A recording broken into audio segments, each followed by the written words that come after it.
Hi, welcome to the OpenMP workshop presented by the NSF XSEDE program. This was originally a one-day hands-on workshop that you can view at your own pace. To get access to the slides and exercises used by the original students, look at the link below. Let's move on then to a real exercise. We're going to take a real serious piece of code and we're going to parallelize it with OpenMP. And the exercise that we're going to do is not a toy problem. It's the same problem that I use also for MPI, a very different approach to parallelizing code, as well as the GPU, of course, OpenACC. And so I'm not picking something that makes OpenMP look super easy. Instead, I picked this problem because it's intuitive and easy to understand, and then we let each one of these parallel approaches demonstrate its own ease of use. So in this case here, we're going to start with the same problem we use for some other very, very different types of parallel programming approaches, and we're going to see what kind of performance improvement we can get with OpenMP. This particular problem is a metal plate that we're going to heat on its edges, and we'd like to see what the final steady state temperature distribution across that plate is. So we've got a metal plate, a square metal plate here that initially is at 0 degrees.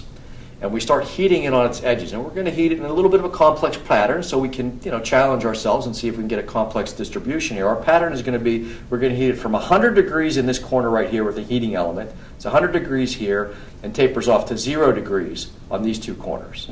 And then on these two edges, we'll just keep it at 0 degrees.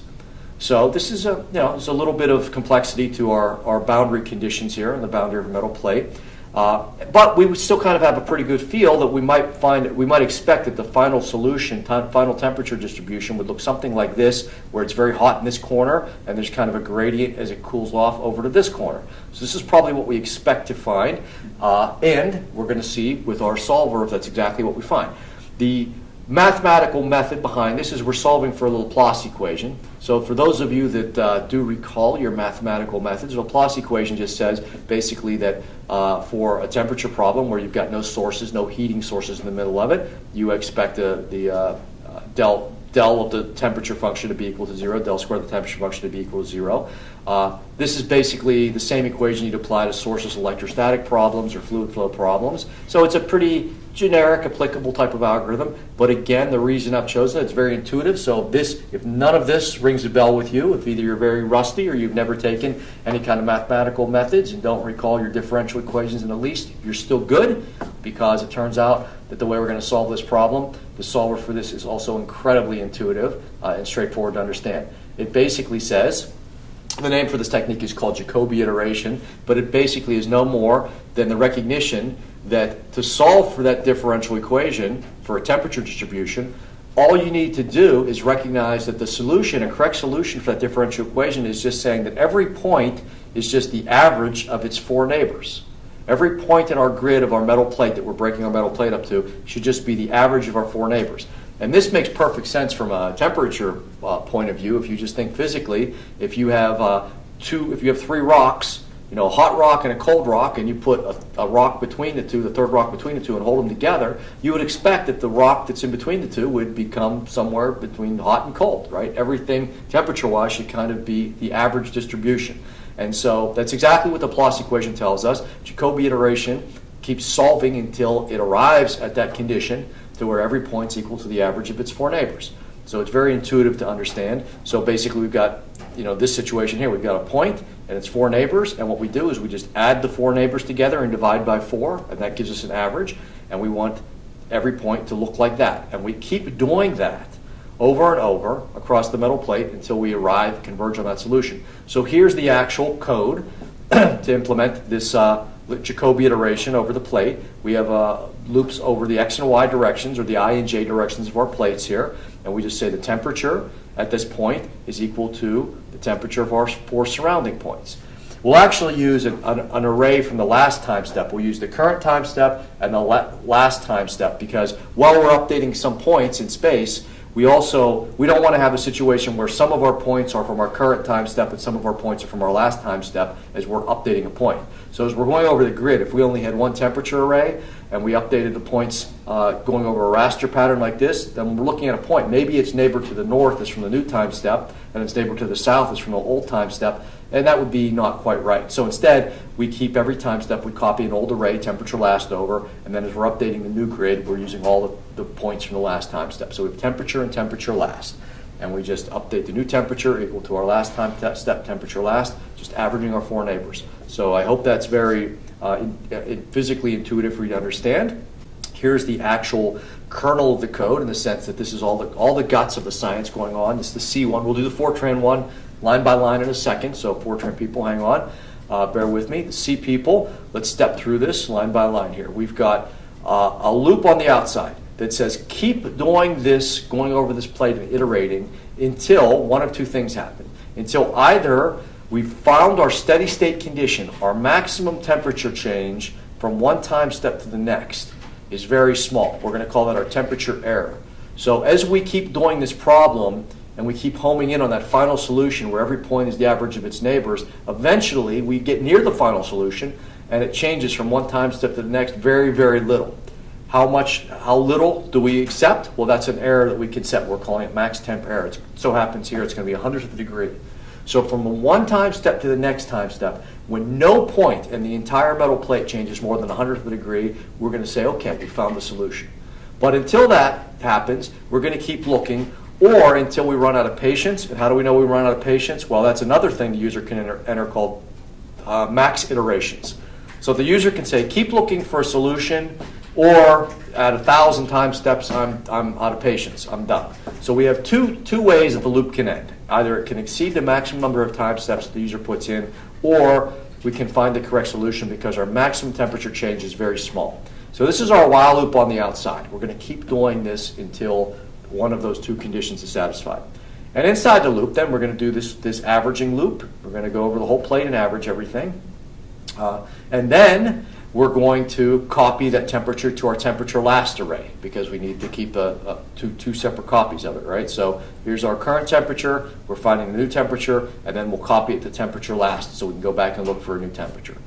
But we also have one other thing here. We need to look for the worst case temperature change between every point on this grid to see when we're done solving. And so we may as well do that while we're copying the array data over. That's an efficient place to do it. So while we're copying temperature to temperature last, we're also going to find the worst case change for dt max here, the maximum change of any point between the two arrays. So we just keep doing this over and over and over until we solve the problem. And every 100 time steps, we'll stop and print out a little bit of data to see how things are going. We won't print the whole array out because it's 1 million data points, but we'll print out some small corner in the bottom. I picked the bottom right-hand corner. We'll print out a few elements there so that we can see where it's changing the hottest. We can see what's going on, make sure something useful is happening.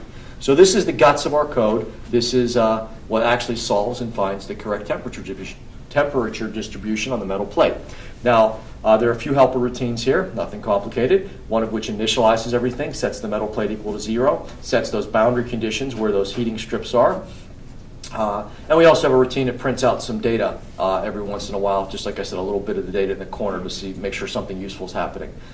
The entire code looks like this. It's not a whole lot of code. So this is a tiny little font here just to illustrate that the code's not huge, and this is the kernel of the code, the guts that we're going to look at. So you don't have to squint at this. We've got the copy of the full source code in your home directory that we're going to use. But you can see here that the guts of the code, the yellow part of this, the kernel of the code that we looked at, is all we're going to need to focus on with OpenMP. And this is that incremental approach that I mentioned early on is a wonderful thing, is that if this were more representative of an actual code that you're stumbling on out there with 40,000 lines, the guts where the science happens is very often only dozens of lines where all the number crunching is happening. And that's where all the computational effort is, and that's where you want to apply the OpenMP. So isn't it nice that we can ignore all these setup routines and initialization routines and output routines and data formatting routines that you don't care about but represent a huge portion of the code. And it is a wonderful thing. We can just focus on the kernel of the code here, and that's what we're going to do even in our Laplace code. So you only have to worry about this yellow part of the code here, even though you could understand the entire thing. It's not a big deal. But the yellow part of the code here is all we're going to have to worry about. Let's look at the Fortran version. It's exactly the same idea here, but I'll step through it. So the Fortran version, same thing. We've got a while loop on the outside that says, while we still have the temperature changing a little bit point to point until it's less than 100th degree worst temperature change, keep going, or until we run out of patience, user time steps.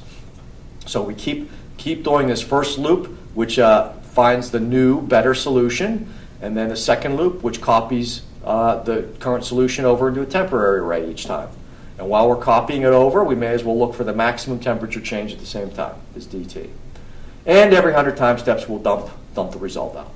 So I hope that makes sense to everybody, that you can kind of follow along, not only with the code itself, but what it's trying to accomplish. Same thing here. There are a couple of helper routines here, subroutines that initialize the metal plate right here and print out some data, the lower right-hand corner every 100 time steps, just to make sure something useful is going on. And here's the whole code. And once again, the interesting part and the computationally intensive part here is the yellow part of the code. And by the way, for those of you that are asking yourself, if I do inherit a code that's 50,000 lines, how do I find the part of the code where the numerical intensity is at? And sometimes it's obvious to you, as somebody that's explored the code or trying to figure out what's going on. It's very clear where that is. Other times it can be a question, an open question, and that's where performance profilers are fantastic. Those are tools that are widely available these days. There are some wonderful ones out there, including open source ones like Tau, for example, and they will allow you to very quickly get a handle on, even in a very large, complicated code, exactly where all of your time is being spent. So you can take a 200,000 line code and you can throw a profiler at it in a matter of half an hour, have all kinds of wonderful charts, GUI-driven stuff that allows you to figure out exactly where your time is spent and where you might want to apply some OpenMP. You could say, wow, I've got 80% of my time is spent in these two subroutines here. Oh, and look, there's just a couple loops in this one subroutine and a loop in the other. I can throw some parallel for loops here and hope to get some substantial speed-ups without a lot of effort. So performance profilers are the solution for large, not well understood codes. In our case here, you can home in on my yellow text. So we want to speed this code up with OpenMP. At this point, you don't have a whole lot of tools available to you, right? We've only looked at the parallel for loop, basically. So it is up to you to take, and I'll give you about 45 minutes for this. So let's say at this point, 10 after the hour. So yeah, 10 after the hour, to go ahead and parallelize this code.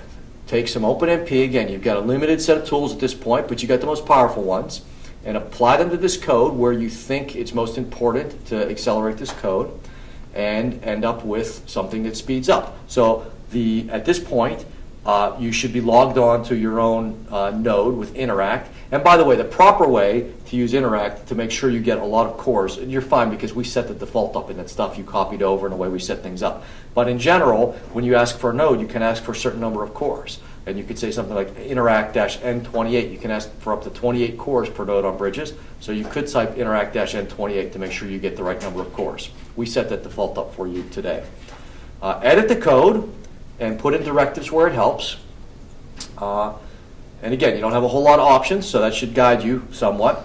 Then run the code on varying numbers of processors to make sure you're seeing some kind of speed up. And so again, here's the C or the Fortran compilations, very straightforward. You can compile it with the -MP flags.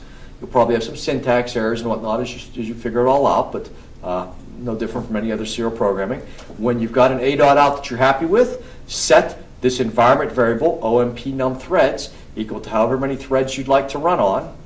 And again, on bridges nodes, it makes sense to go up to 28. You could go past it, it won't break your code, but it'll start to slow down instead of speed up. So run on some number of threads, and then type a.out to get it to run properly, or to get it to run at all, and see what kind of a speed up you get. So this is a very, I hope, straightforward exercise in the sense that you don't have a ton of options available, but you have the most powerful tool in the box. So give it a shot. I will be here to answer questions. Again, as I step away from the podium, I'm seconds away, so please feel free to ask questions. But please give this a shot, and we'll, at 10 after the hour, come back and look at a solution. Okay, folks, let's jump in and look at a solution here. As I mentioned, we don't have a whole lot of options available to us, and that's just fine because the one option we do have available is the most suited and, again, the most flexible and powerful, and that's the OMP parallel for, or the parallel do loop. And so we go into our code and we say, where are our big for do loops? You know, where are the large loops, the long loops, or the nested loops, where the time is spent? And in this case here, we have a couple of them. So we go before those loops and we stick in parallel for, or parallel do's, and out of paranoia, we don't worry about the exact rules and everything. We say we want to make sure that the index variables are always private. That's something you do always want to do. Even though in this case, theoretically, we could leave I off here and it would be private by the rules, et cetera, et cetera. So we make the indices private. We look at the second loop here and say, well, we got a scalar that's being accessed by a bunch of different iterations. That makes us paranoid. That makes us think it should probably be a private variable. And we think if we make it private, will that do the trick? Well, it actually has to live outside of this block dt, because dt is used up here on the while loop. So we can't just make it private in here, because at the end of this we would end up with 8 copies of it. If we're running this on 8 threads, for example, we'd have 8 copies of dt. So dt needs to live outside of this loop. We need to get our multiple copies of dt turned into a single variable dt, and this happens to be a max. So the reduction operation we want to use is a max reduction operation. As I said, the reduction operations you're likely to come across are min, max, and sum. Those are the common ones.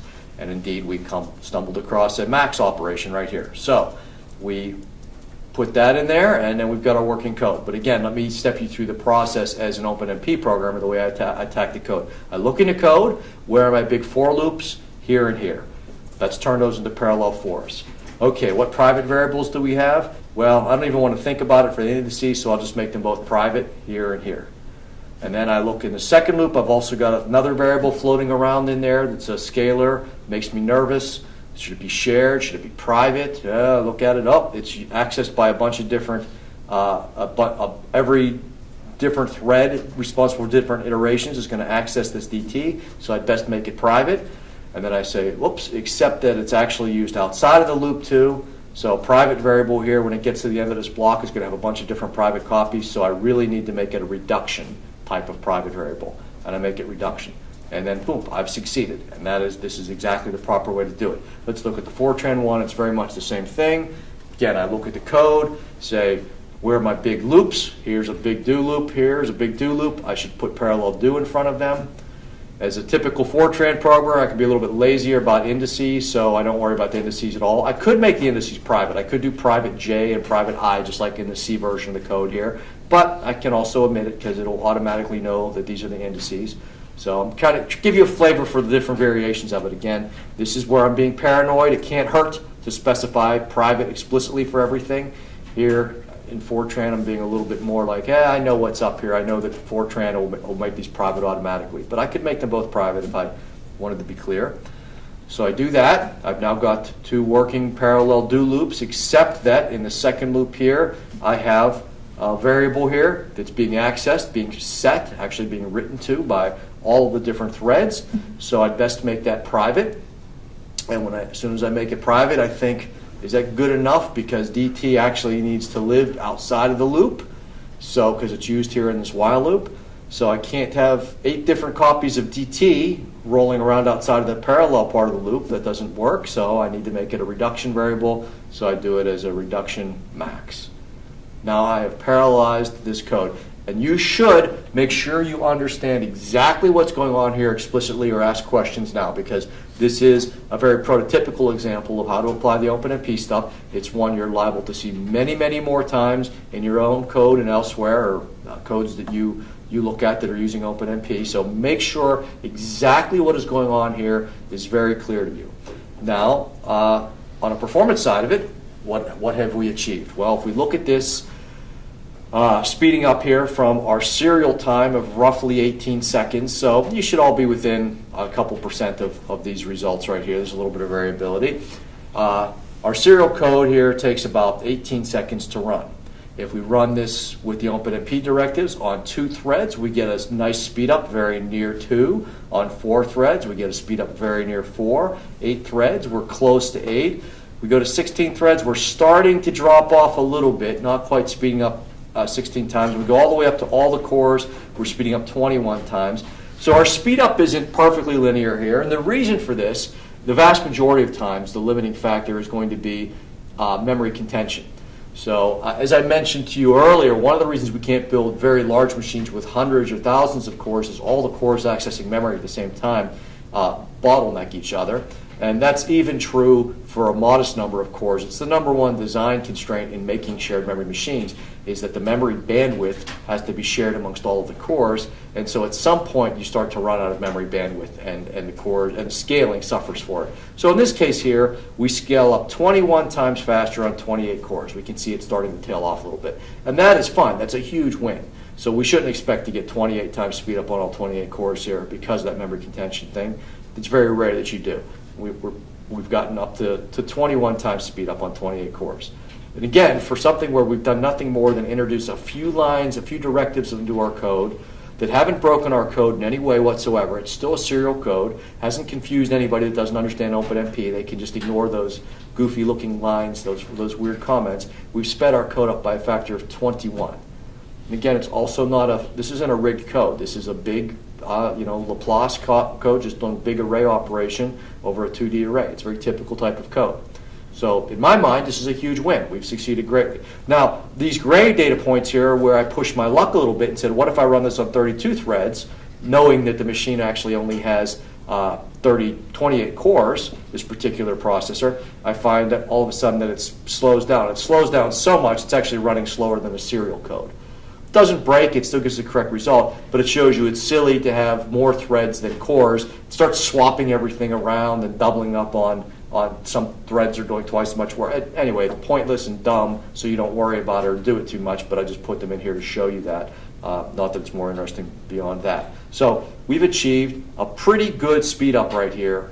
I'd say a fantastic speed up for, again, if we look at our code, for a minimal investment in both programming time, because as an experienced OpenMP programmer, this is not more than literally minutes of effort once you've located the loops in your code that are important to you. It's very straightforward for these simple loops. So we've got a huge win, small price we've paid. We haven't ruined the portability or anything else, and our efficiency is very good. You're not going to do any better with any kind of lower level approach at multi-threading this code. This limiting factor here is completely the memory bandwidth and not anything having to do with our compiler or OpenMP. The larger version of this code that you can do, you could scale up this code quite easily from 1,000 by 1,000. So our current problem just has 1,000,000 elements. We could go up to 100 million elements very easily. Just change a couple of variable declarations in our code. And then we've got a bigger, meatier problem that you could run on, say, Bridge's 12 terabyte memory nodes, which have 260 cores, and you could try scaling this up all the way up to a really world-class shared memory machine. So those are very, very large shared memory machines. And this code scales way beyond 28 cores on those. It scales up to hundreds of cores. And you can feel free to try that experiment yourselves. So this is, again, a minimal investment for a huge performance win. Oh, and by the way, take it the other way, too. Take it onto your laptop. Take this very same code onto your laptop with OpenMP using GNU compiler, Intel compiler, whatever you happen to be using on your laptop environment, and you'll find also that you get pretty good scalability up to however many cores are on your laptop in all likelihood. Okay, let's take a question out there. Go right ahead.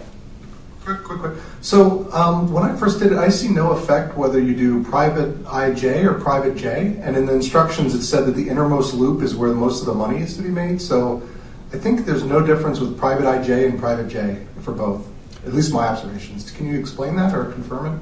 Sure. Okay. We're talking Fortran or C. Not there's a big difference, just so I can pull up. Oh, this is the C version. C version. C version. Okay, just so we're okay. So in the C version, it is necessary for correct functionality that you have private J, at least the private J. Let me get my laser pointer going here. So it is. If we didn't have J private, the code would be flaky. Would not even probably work. Wouldn't work correctly. And that is because the J variable, so let's think that through, what that actually means. It's because everybody should kind of at least understand why that is. If we don't say private J, then this J variable, it's just another variable, it's an index variable, but it's just another variable in memory. This J variable is going to be, all of the cores are going to be using J, even though we have, say case of 8 cores. I'll pick 8 out of a hat again. So we have 8 cores, and they've each divided up these outer I iterations amongst themselves very nicely. So this outer one of 1,000 here gets divided up by 8 of them. So each one of them is doing 150 of these outer iterations right here. Meanwhile, this inner loop J, if it weren't private, they'd all be sharing J. And so processor 0 working on iteration I of 100, could be on iteration J of 50, and meanwhile processor 2 working on iteration I of 200 could be on using J of 12. That's perfectly fine configuration that you're likely to come upon. So one of them is trying to write J equal to 20, and one of them is trying to get J equal to 12. Just complete anarchy, makes no sense, be terribly broken.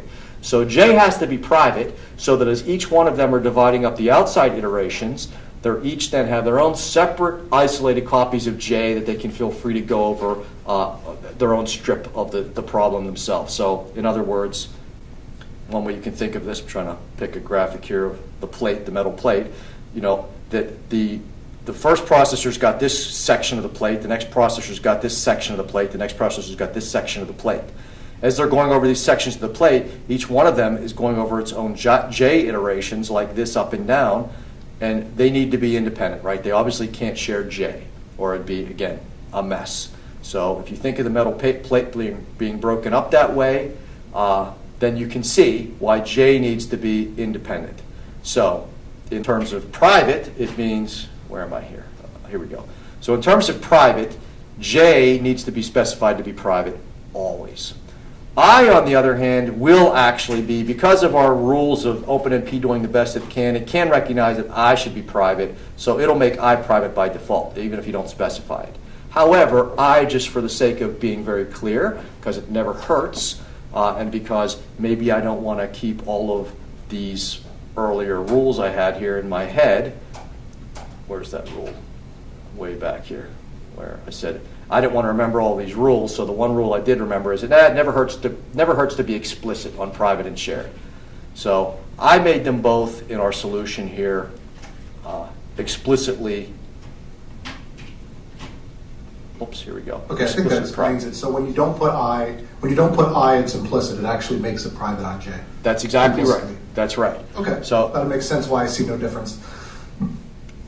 So yeah, so there will be, but I assure you your question is also one shared by other people, and it will come up again the next time. If you don't do this for a couple days and you come back and look at one of these, you'll go again, wait, what do I need to make private or not? It never hurts to be explicit, to be redundant. So in this case here, I did, maybe the right thing morally in that sense. I made it explicit, but I could have gotten away with not making I private, and I could never get away with not making J private. So I hope everybody does understand why that's the case here, given the rules. But it never hurts to make them both private, because in reality, they both need to be private. Just the fact that OpenMP is smart enough to sometimes make I private it's nice, but if I don't want to depend upon remembering those subtleties of the rules, I can make them explicitly private. But they must, in reality, always be private. So I hope that, again, anybody else with questions about this code, please ask now. Now's a good time. Make sure you understand exactly what we just said and what the solution looks like, because this is a pattern that is just extremely common. This is the most, we'll look at some more fancy and sophisticated things we can do with OpenMP. We can do lots of we'll look at some things, chasing pointers across trees and everything else, where each thread's going off in its own direction. And those are important to be aware of, but this is important to understand explicitly, because this is the pattern you will come back to and back to and back to when you're looking at OpenMP codes or trying to implement OpenMP. Because, of course, big for and do loops are the mainstay of computing.